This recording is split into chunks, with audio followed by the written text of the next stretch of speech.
muy al grano. Es protagonizada por un grupo reducido de personajes y con un argumento sencillo.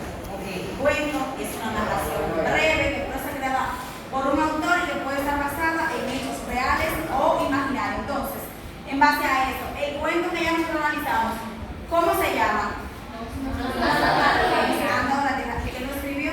Juan. Entonces pregunto, ¿de qué trata el cuento que ya ustedes leyeron y analizaron?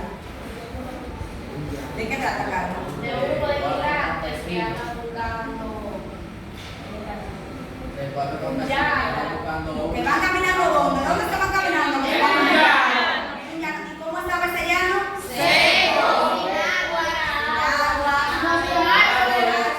Y que no había agua, era lo que producía ¿qué? No había brisa, había mucho calor. Entonces, pregunto, ¿cuántos personajes había en el cuento? 4. ¿Cómo se llamaban? Faustino, Esteban, Melitón, y yo. ¿Y yo qué significa? El narrador, el personaje principal, el protagonista. Entonces, tenemos 4 personajes. ¿Dónde se van caminando? En un llano. En un llano. ¿Y el llano qué se convierte en qué? En el Ambiente. El ambiente es el lugar donde transcurre toda la historia. Entonces, pregunto, si tenemos el ambiente, que es el llano donde llevan caminando, ¿cuál era la atmósfera? O sea, ¿qué era lo que se percibía en esa historia? Sequía. Sequía, pero había otros sentimientos que eran producidos ahí. ¿Qué era lo que ellos sentían? Hambre, desesperación, angustia, deseo de... ¿Un deseo de qué? ¿Tú estás seguro que había deseo de morir?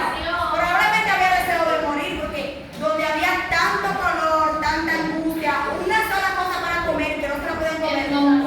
Explotación. ¿Qué era lo que llevaba uno de los personajes aquí? ¿Cómo se llamaba? Una cantinflora. Una cantinflora de agua, que no era ese el nombre realmente.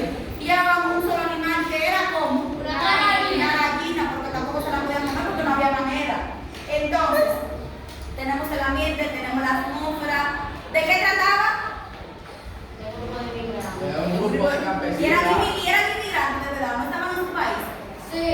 Estaban en su país, pero estaban buscando una tierra que el gobierno le iba a entregar. ¿Cómo se llamaba la tierra? Llano. ¿Y cómo era ese llano? Era grande, seco, árido. ¿Y había casas en el llano? No había casas, ¿verdad? Estaba como. ¿Y cuando estás solo, qué significa? ¿Cómo que está cuando estás solo? Desolado, deshabitado, solitario, sin persona, sin nadie que lo habite, sin nadie que llegue. ¿Es verdad que se ve? Entonces, pregunto, ¿qué les pareció el cuento?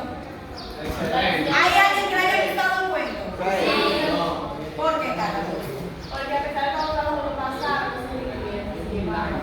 Y al final ellos encontraron de verdad la tierra. Sí. ¿Le encontraron? ¿Hay alguien que de verdad haya encontrado la tierra en el llano? No la encontraron. O sea, que ellos caminaron y no encontraron nada, porque era demasiado grande. Y era tan grande que el llegar era prácticamente imposible. Pero ahora pregunto, ¿hay alguien que no le haya gustado el cuento? Yo vi muchas personas en el análisis que dijeron, pero no me gustó porque era muy largo, porque debía leerlo varias veces. Miren, chicos, no hay nada mejor que la lectura. La lectura te ayuda a conocer, y no solo a conocer, te ayuda a aprender a expresarte, porque cuando tú lees y conoces de palabras, sabes redactar, que hubo alguien ayer que me dijo que quiera redactar significa escribir. Cuando usted lee, usted conoce, aprende, viaja y enseña con eso. Entonces, ¿cómo es posible que un cuento de una sola